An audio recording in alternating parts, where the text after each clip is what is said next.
Welcome to our channel. இப்போ 12th exam முடிஞ்சிட்டு நீங்க ரிசல்ட்டுக்காக வெயிட் பண்ணிட்டு இருப்பீங்க. இனி நீங்க காலேஜ்ல சேரும்போது என்னென்ன டாக்குமெண்ட் வேணும் அப்படிங்கறத நம்ம இந்த வீடியோல பார்க்க போறோம். இந்த வீடியோ நீங்க ஸ்கிப் பண்ணாம பாருங்க. மற்றவங்களுக்கு இந்த வீடியோவை ஷேர் பண்ணுங்க. மறக்காம இந்த சேனலை நீங்க சப்ஸ்கிரைப் பண்ணுங்க. 12th முடிச்சவங்க அடுத்து காலேஜ்ல சேர்றதுக்கு வெயிட் பண்ணிட்டு இருப்பீங்க.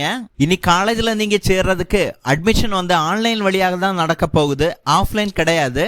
Arts and science, engineering, paramedical, MBBS இந்த எல்லாமே அட்மிஷன் ஆன்லைன்ல தான் நடக்க போகுது. உங்களுக்கான கவுன்சிலிங்கும் ஆன்லைன்ல தான் நடக்க போகுது. உங்களுக்கு ரிசல்ட் வந்ததுமே ஆர்ட்ஸ் அண்ட் சயின்ஸ் அப்புறமா இன்ஜினியரிங் அட்மிஷன் ஓபன் பண்ணிடுவாங்க. அதுக்கப்புறம் போக போக அக்ரிகல்ச்சருக்கான அட்மிஷன் ஓபன் பண்ணிடுவாங்க. லா காலேஜுக்கான அட்மிஷன் ஓபன் பண்ணிடுவாங்க. நீட் எக்ஸாமுக்கான ரிசல்ட் வந்ததுமே பாராமெடிக்கலுக்கான அட்மிஷனும் எம்பிபிஎஸ்க்கான அட்மிஷனும் ஓபன் பண்ணிடுவாங்க. எல்லா அட்மிஷனுமே நீங்க ஆன்லைன் மூலமா தான் பண்ண போறீங்க. இப்போ நீங்க 12th முடிச்சிட்டீங்க, நெக்ஸ்ட் காலேஜ்ல சேர போறீங்க. காலேஜ்ல சேர்றதுக்கு எந்த விதமான டாக்குமெண்ட்ஸ் எல்லாம் வேணும் அப்படிங்கிற டீடைல் தான் நாம பார்க்க போறோம். இந்த எல்லா டாக்குமெண்ட்டுமே நீங்க ரெடி பண்ணி வச்சுக்குங்க. அப்பதான் அட்மிஷன் போடுறப்ப உங்களுக்கு ஈஸியா இருக்கும். ஃபர்ஸ்ட் எஜுகேஷன் டாக்குமெண்ட்டை பத்தி பார்க்கலாம். ஃபர்ஸ்ட் 10th மார்க் லிஸ்ட் கம்பல்சரியா உங்களுக்கு தேவைப்படும். ரெண்டாவதா 11th மார்க் லிஸ்ட் தேவைப்படும். மூணாவதா 12th மார்க் லிஸ்ட் உங்களுக்கு தேவைப்படும். நாலாவதா உங்களுக்கு டிசி கண்டிப்பா தேவைப்படும். 12th ரிசல்ட் வந்த உடனே அன்னைக்கே டிசியை கொடுப்பாங்க. நீங்க தவறாம வாங்கிடுங்க. அஞ்சாவதா போனஃபைட் சர்டிபிகேட். இதுல 7.5% ரிசர்வேஷன் கொடுப்பாங்க. அதாவது நீங்க 6th முதல் 12 வரை தமிழ் மீடியத்துல படிச்சிருந்தா உங்களுக்கு 7.5% ரிசர்வேஷன் கிடைக்க போகுது. நீங்க எம்பிபிஎஸ்ல சேர்ந்தாலோ இல்ல ஆர்ட்ஸ் இல்ல லா காலேஜ் எதுல சேர்ந்தாலுமே உங்களுக்கு இந்த 7.5% ரிசர்வேஷன் கிடைக்க போகுது. இந்த போனஃபைட் சர்டிபிகேட்ல 6th முதல் நீங்க 12th வரை எந்தெந்த ஸ்கூல்ல படிச்சீங்களோ அந்த மொத்த ஸ்கூல்ல இருந்தும் நீங்க சைன் வாங்க வேண்டியிருக்கும். இது எல்லா யூனிவர்சிட்டிக்குமே தனித்தனியா ஃபார்மேட் கொடுத்திருப்பாங்க. இப்ப லா காலேஜ்னா அதுக்கு தனியா ஃபார்மேட் கொடுத்திருப்பாங்க, ஆர்ட்ஸ்னா அதுக்கு தனியா ஃபார்மேட் கொடுத்திருப்பாங்க, நீங்க இன்ஜினியரிங் படிக்க போறீங்கன்னா அதுக்கு தனியா ஃபார்மேட் கொடுத்திருப்பாங்க. நீங்க அந்த ஃபார்மேட்டை வாங்கி 6th முதல் 12th வரை நீங்க தமிழ் மீடியத்துல எந்தெந்த ஸ்கூல்ல படிச்சீங்களோ அந்தந்த ஸ்கூல்ல இருந்து நீங்க சைன் வாங்குங்க. உங்களுக்கு 7.5% ரிசர்வேஷன் கூடுதலா கிடைக்க போகுது. இந்த இன்ஃபர்மேஷன் யாருக்குமே கூடுதலா தெரியாது. அதனால இந்த இன்ஃபர்மேஷனை மத்தவங்களுக்கும் ஷேர் பண்ணுங்க. செகண்டா ரெவென்யூ டிபார்ட்மென்ட்ல இருந்து கிடைக்கிற சர்டிபிகேட். முதல்ல இன்கம் சர்டிபிகேட், அதாவது வருமான சான்றிதழ். இது கண்டிப்பா உங்களுக்கு தேவைப்படும், வாங்கி வச்சுக்குங்க. வருமான சான்றிதழ் நீங்க ஸ்காலர்ஷிப் ஏதாவது அப்ளை பண்றீங்கன்னா கண்டிப்பா உங்களுக்கு தேவைப்படும், அப்ளை பண்ணி வாங்கி வச்சுக்குங்க. செகண்டா கம்யூனிட்டி சர்டிபிகேட், அதாவது ஜாதி சான்றிதழ். ஜாதி சான்றிதழ் கண்டிப்பா உங்களுக்கு தேவைப்படும். அது மட்டும் இல்ல, உங்களோட ஃபாதரோட கம்யூனிட்டியும் கண்டிப்பா தேவைப்படும். நீங்க பாராமெடிக்கல் எம்பிபிஎஸ் கோர்ஸ்ல சேர போறீங்கன்னா கண்டிப்பா உங்க ஃபாதரோட கம்யூனிட்டி சர்டிபிகேட் கண்டிப்பா தேவைப்படும், வாங்கி வச்சுக்குங்க.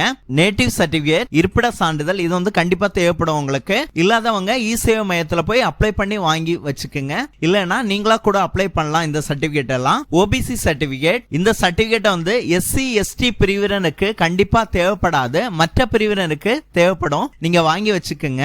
நீங்க சென்ட்ரல் கவர்மெண்ட் சைடுல ஏதாவது படிச்சீங்கன்னா கண்டிப்பா இந்த ஓபிசி சர்டிபிகேட் உங்களுக்கு தேவைப்படும். ஸ்டேட் கவர்மெண்ட்டுக்கு இந்த சர்டிபிகேட் தேவைப்படாது. நெக்ஸ்டா ஃபர்ஸ்ட் கிராஜுவேட் சர்டிபிகேட். நீங்க முதல் பட்டதாரியா இருந்தா, உங்க குடும்பத்துல நீங்க முதல் பட்டதாரியா இருந்தா இந்த ஃபர்ஸ்ட் கிராஜுவேட் சர்டிபிகேட்டை வாங்கி வச்சுக்கோங்க.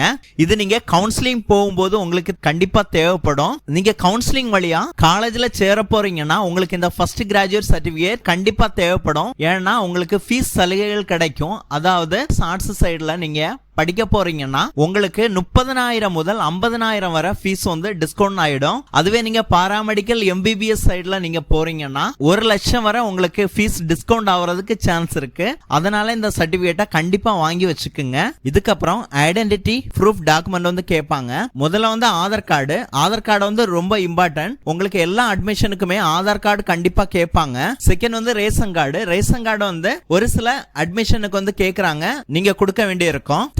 பேங்க் பாஸ்புக், இதுவும் மிக இம்பார்ட்டன்டான ஒன்னா இருக்கு. ஏன்னா உங்களுக்கு ஸ்காலர்ஷிப் ஏதாவது கிடைக்கணும்னா பேங்க் வழியா தான் உங்களுக்கு இந்த அமௌண்ட் வரும். நீங்க கவர்மெண்ட் காலேஜ்ல இல்ல எய்டட் காலேஜ்ல நீங்க படிக்க போறீங்கன்னா தமிழக அரசிடமிருந்து வரும் 1000 ரூபாய் சலுகை இந்த பேங்க் பாஸ்புக் வழியா தான் போட போறாங்க. அதனால நீங்க ரெடி பண்ணி வச்சுக்கோங்க. ஆதார் கார்டுல நீங்க மொபைல் நம்பரை லிங்க் பண்ணி வச்சுக்கோங்க.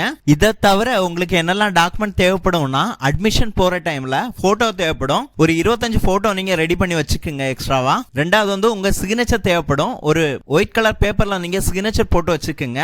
மூணாவதா மொபைல் நம்பர் தேவைப்படும். நீங்க அட்மிஷன் ஆகும்போது உங்களுக்கு ஓடிபி வரலாம், அதனால மொபைலை வந்து நீங்க கரெக்டா வச்சுக்கோங்க. நெக்ஸ்ட் வந்து மெயில் ஐடி இல்லாதவங்க மெயில் ஐடி நீங்க கிரியேட் பண்ணி வச்சுக்கோங்க, கண்டிப்பா உங்களுக்கு தேவைப்படும். நெக்ஸ்ட் வந்து EMIS நம்பரை வந்து கேட்பாங்க.